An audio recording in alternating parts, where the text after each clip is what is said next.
Hello, people. It is Sunday. Holy shit. Sunday, and that can only mean two things, can't it?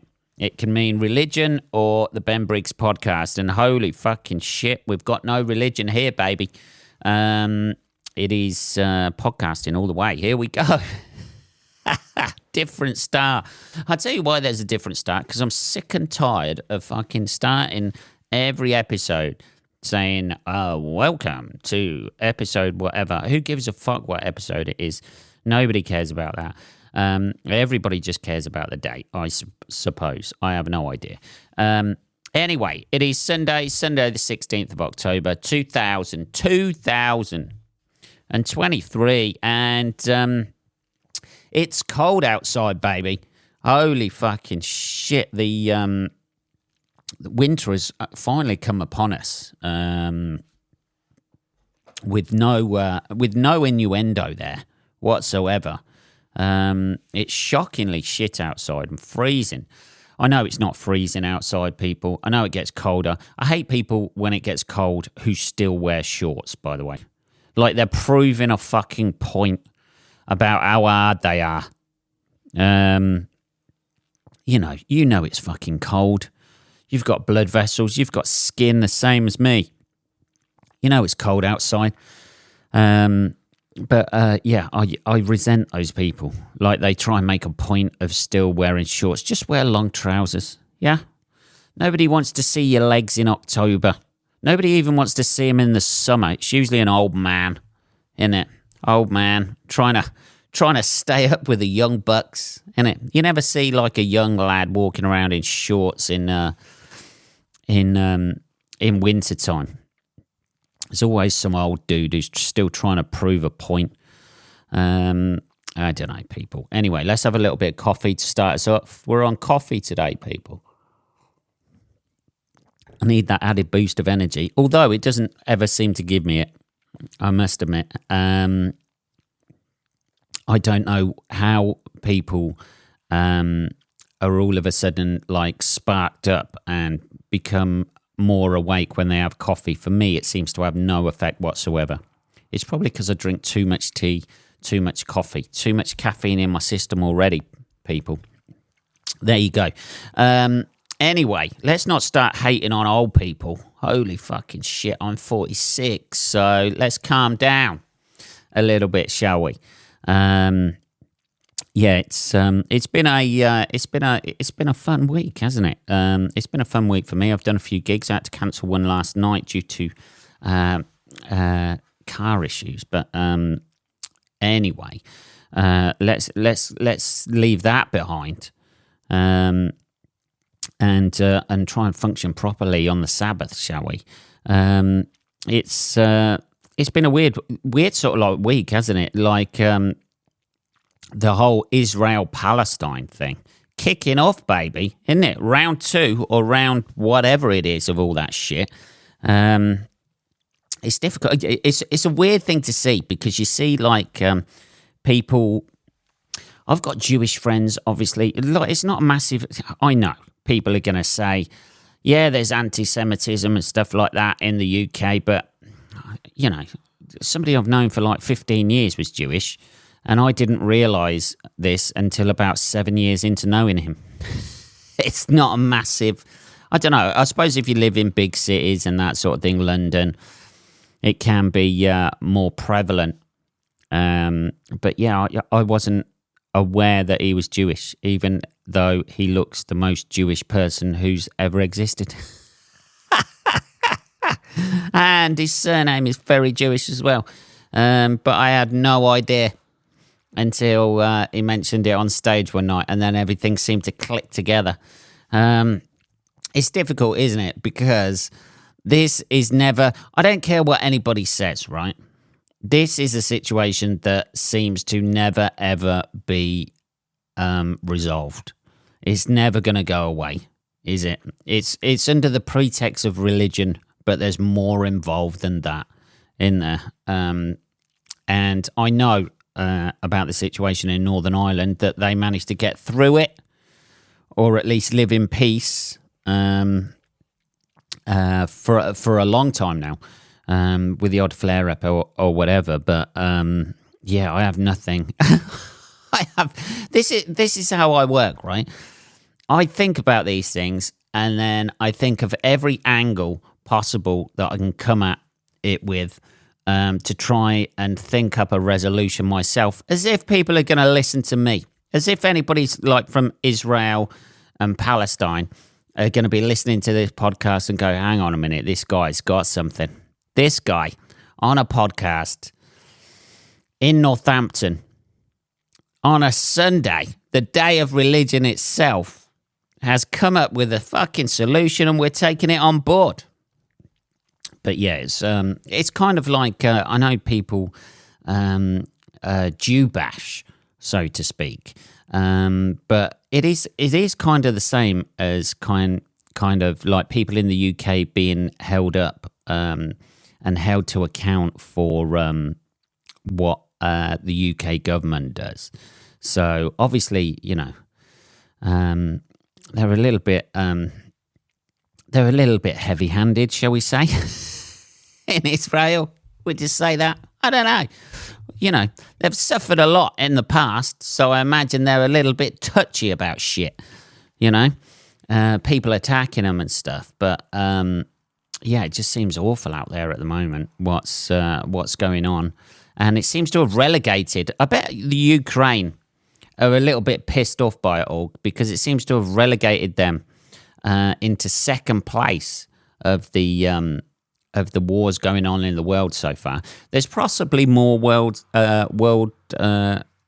wars going on in the world, but they're the main two, aren't they? You know, we're talking from Western knowledge of anything that's going on at the moment. We like to pick and choose our wars that we sort of like get involved in, and particularly in this country, don't we? We're like, wars in Africa, fuck that shit. Have we got any investment whatsoever in those countries? No. Do they have any raw materials that we need? No. Well, not interested. Middle Eastern wars, fuck yes, we are bang on that shit. Have they still got shitloads of oil over there? Yeah? Okay. Let's send in the fucking troops, get them mowed down.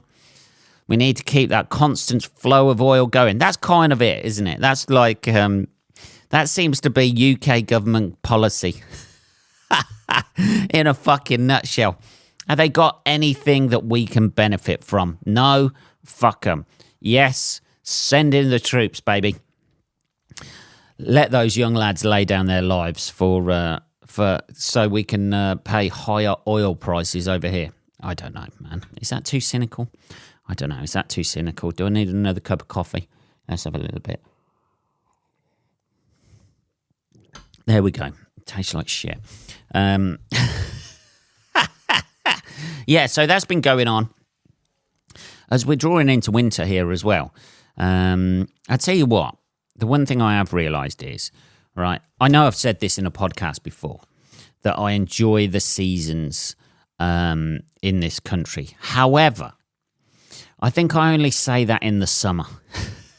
I think I have a misty-eyed, rose-tinted idea of what winter is. I think morning freshness, you know, frost on the grass, sun shining, but it's still a bit chilly in the air. The day's still got hope. However, I went out to put the bins out last night. I know the recycling that I do here. Yeah, I'm trying to save the planet. People are fighting over land, and here I am recycling, saving the planet as I comment on this. I don't know how much of an effect that has, really. Does it? I don't know. Recycling, but I do it anyway, right? I do it anyway. I took out the recycling last night. I was in shorts and a t-shirt. It was quite warm in the old flat, right? I got outside. It was fucking freezing. That was a hello to winter for me.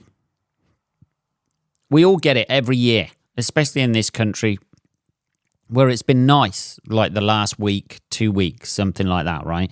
It's been beautiful weather. It's been warm. It's been sunny. It's everything you need from weather. Warm, sunny, a little bit crisp in the morning, beautiful day. That's what you need. Now, when I went out there, I'm not going to lie to you, it's fucking cold. And I know it's only going to get colder. That's the worst thing about it. It's October. This is the start of it all. This is the start of winter. I know it's not. I know it's like fucking fall, or, you know, if you want to say that, if you want to become Americanized and say fall. Autumn. Out there, my colonial cousins. It's fucking autumn, isn't it? But yeah, it was a bit of a rude awakening.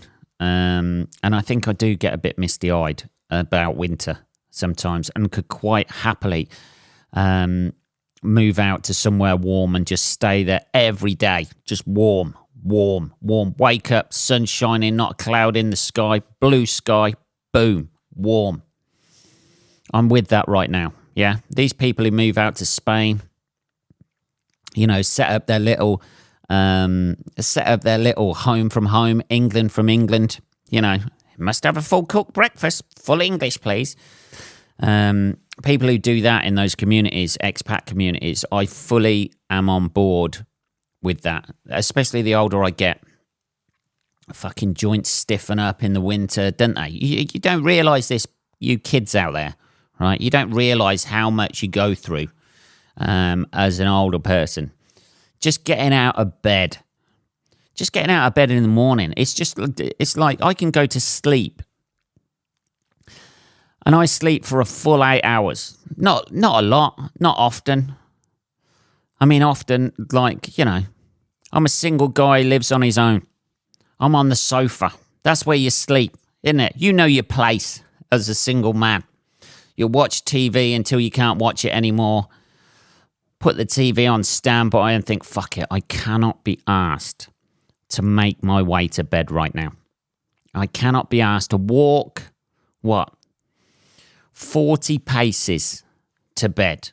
So I'm just going to lay on the sofa, have a shit night's sleep, rather than walk that 40 yards to the bedroom.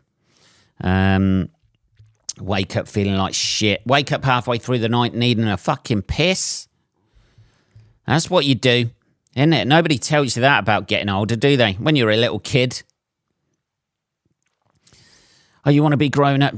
Yeah, don't grow up too quick. Why is that? Nobody says that, do they? Don't grow up too quick. Why is that? Why is that, Daddy? Because you're going to be fucking pissing in the middle of the night, trying not to get too awake. But you need to be alert enough to be able to aim your stream of piss into the toilet bowl. That's it. That's a balancing act, isn't it? That's one hell of a balancing act. Not getting too awake that you can't sleep again, but just being awake enough. And we've all gone on the bad side of that. Isn't it? That's not what you want. 2 o'clock in the morning, you're mopping up the bathroom floor because you didn't open your other eye and you had no sense of perspective and where you're pissing. We've all been there. I should sit down, really, shouldn't I? Why don't I just sit down, Ben? Because it feels less manly. And even at 2 o'clock in the morning, I still want to feel like a man. Yeah? None of this sit down piss shit for me. No. Anyway, we're going slightly off track. Let's have some more coffee. It's fucking miserable getting old. It is. Joints. Old injuries from football and shit come back to haunt you, don't they? Fucking ankle stiff. Now it's getting cold. The old peg leg, left ankle, the old club foot is not that it's a disability now. I had it fixed. God liked me. He gave me a disability and then he liked me, so he took it away via an operation. But I tell you what, in the winter, it fucking stiffens up like anything. Isn't it? The old left ankle stiff, the old right knee. You know, it's getting to that stage, isn't it? Hands start hurting. Oh, God. So much to look forward to. Can't wait. Bring it on. That's what I say. Bring it the fuck on. Ah, dear. Anyway, What have you been up to this week, Ben? Well, I'll fucking tell you. Jesus Christ. Oh, nosy knows a lot there. I'll tell you what I did watch this week, and it is... I thought it was particularly... Before I get into this, I thought it was particularly well handled. Now, I watched the Jimmy Savile program with Steve Coogan as Jimmy Savile in it. What I will explain to foreign listeners, Jimmy Savile was a radio DJ stroke TV presenter who apparently did loads, well, not apparently, he did loads for charity, but he was also a fucking weirdo sex offender. So he died without any, the program's called The Reckoning. And you can see that, you can see why they've named it that, because it is a reckoning for him after he died and all his crimes. He was never sort of like, it was always that thing where there was rumours about him, but nobody did anything. Nobody said anything, nobody did anything. If anything was like brought up or accusations, they were quickly quashed. And oddly enough, it's a BBC programme. It stars Steve Coogan as Jimmy Savile, which, to be fair, takes a bit of balls to take on that role, because you're putting yourself out there for a lot of backlash. But I think the way they've handled it, they sort of like interview people who he assaulted and that before each episode, like the real people. So it gives you a sort of like context to the horrendous shit that he did. And they obviously get to say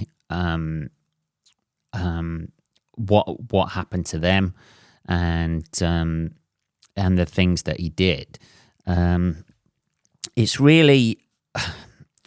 It's a difficult thing to say because, like, Steve Coogan is fucking amazing in it. Absolutely amazing as Jimmy Savile. His mannerisms, the way he walks, the way he talks, because he had a very distinctive voice, and everything is fucking spot on. It's just the horrendous, how creepy and aggressive he was. It really gets that across. I don't know. Let's have a little bit more coffee out. I don't know that. I don't know what sort of like effect it's going to have. But it really does bring to the forefront how much he was kind of protected and kind of just allowed to do what he wanted to do, because he had contacts in power and things like that, and he was well known. It just brings out that sort of like the cult of celebrity and how much credence people put on being a celebrity, and what they can get away with.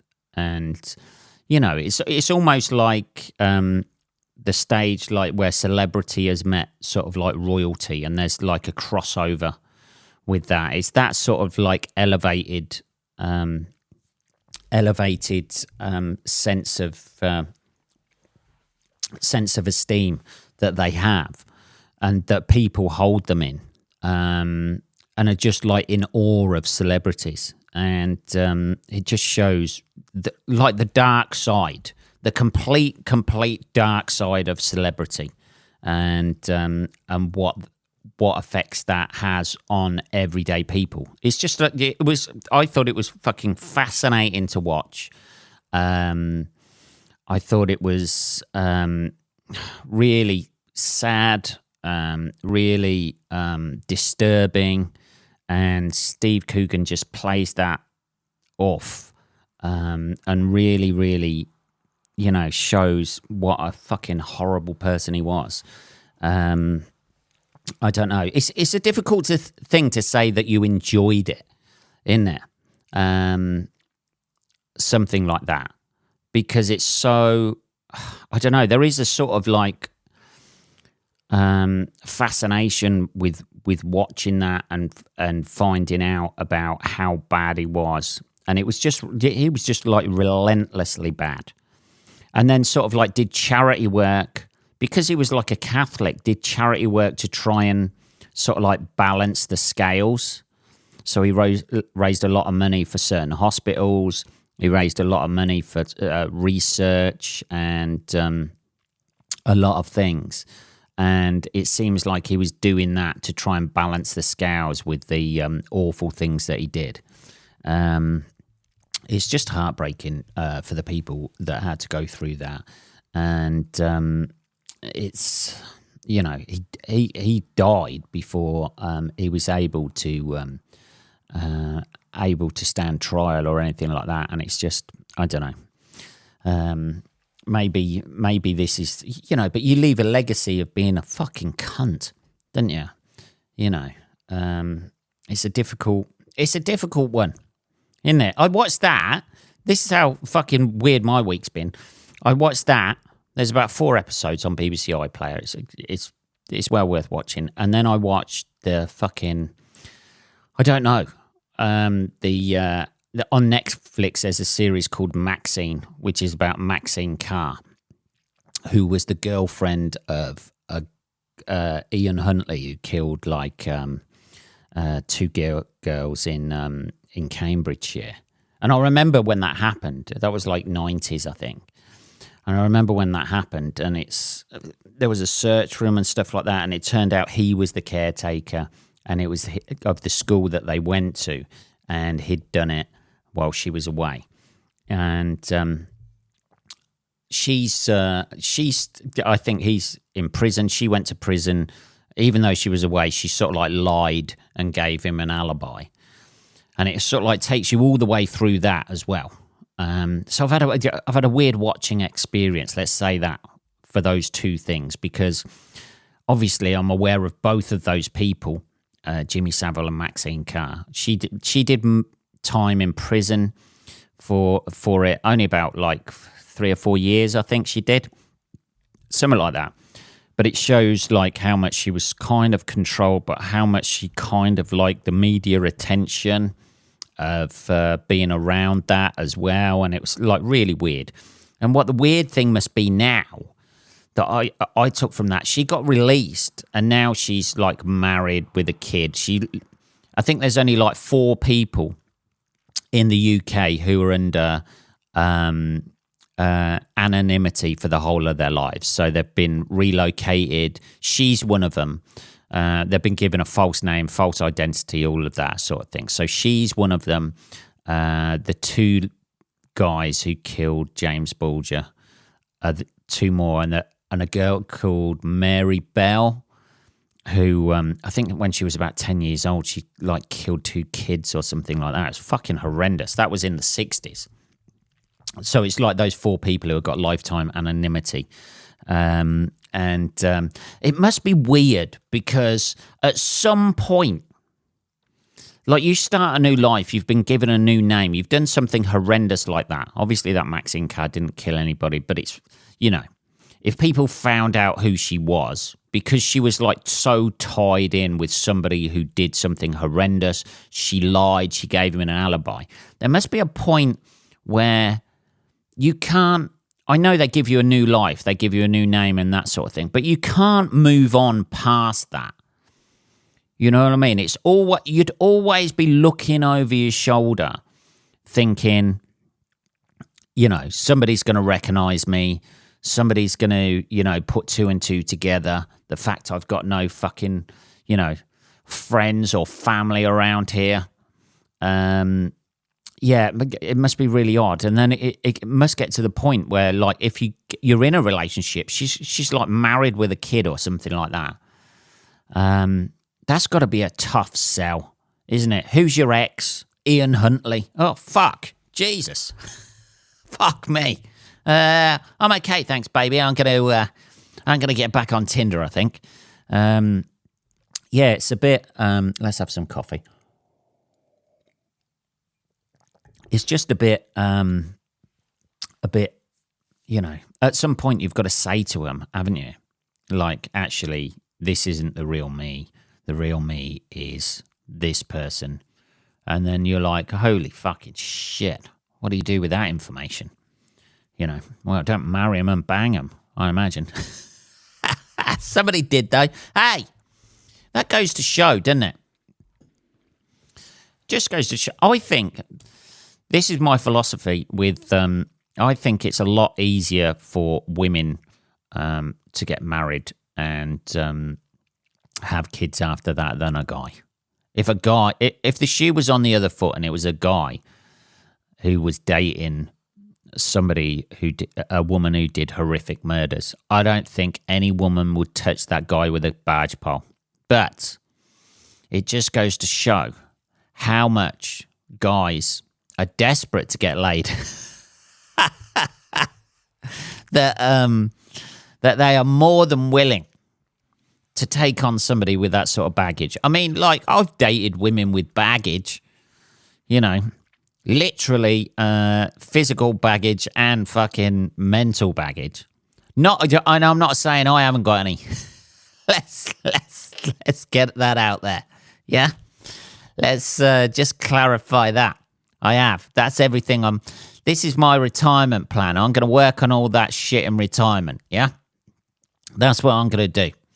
And just before I die, I am going to be fucking mentally sound. That's it.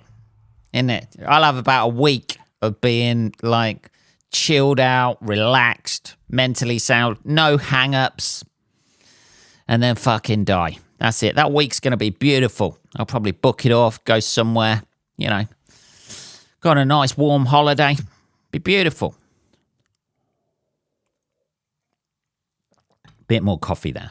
But yeah, it just goes to show. I've dated people with baggage and that sort of thing. But that's the thing about baggage, like especially mental baggage. You don't really find that out until you're in deep, do you? It's too late then. You sort of like find out in like little bits, don't you? You find out in dribs and drabs. You're like, that's a strange way to react to that sort of thing. Oh, you're nice again. Okay, that's okay. It might just be a blip. You kid yourself. Don't you? It might just be a blip. That's fine. Oh, that seems a bit of a strange way to react to that. Maybe she's not really encountered that sort of thing before, and she might just be a little bit stressed, something like that. And then when you're a year in or 6 months into a relationship, that's when it all comes out. You're like, that's not a blip. And I'm not saying it don't work both ways. Dear, I'm not sure. You kind of like every now and again you just find out little shit, don't you? You go, I don't like that. I do not like that. But let's go. Hey, she's still sleeping with me. So there's nobody else. I'll have to just adjust my standards and what I want from a relationship. Maybe I can put up with that. Maybe I can put up with somebody screaming, somebody falling asleep on the phone to me. That's happened. Jesus, maybe I can just deal with somebody just like randomly not getting their own way and just cutting things off. Maybe I'll just do everything you want to do. I'll do that. It's okay. I don't need to have my own thoughts. I'll do everything you want to do. And I'm going to be in a happy relationship. That's fine. Dear. But yeah, I think if a guy had that sort of baggage, like a national massive crime that went on and then tried to get back in the dating game, I don't think that'd happen ever. I think that guy would die alone. He'd probably start a podcast. That's what he'd do. He'd start a podcast, die alone, and Jesus, this suddenly got bleak for me. People, suddenly got very bleak. Anyway, what are we on? 29 minutes. Holy fucking shit. We've talked some shit. So after all of that, I had to watch something nice. So I watched a bit of David Attenborough. Maybe that's what Israel and Palestine ought to do. Here we go. Now we've found the solution. Isn't it? That's what they ought to do. Just watch a bit of fucking David Attenborough, sit around, watch that, enjoy that soothing voice, and sort your shit out. Yeah, it looks horrendous, though. It looks really bad out there. But anyway, hopefully, by this time next week, although Ukraine's been going on about 3 years, isn't it? Yeah, they're doing well. Who'd have thought that? Held out against Russia for 3 years. Good on. Anyway, that is this episode of the Ben Briggs podcast. I hope you have a lovely week, people. I shall be back next Sunday, motherfuckers. So I shall speak to you then. Have a great fucking week. Take care.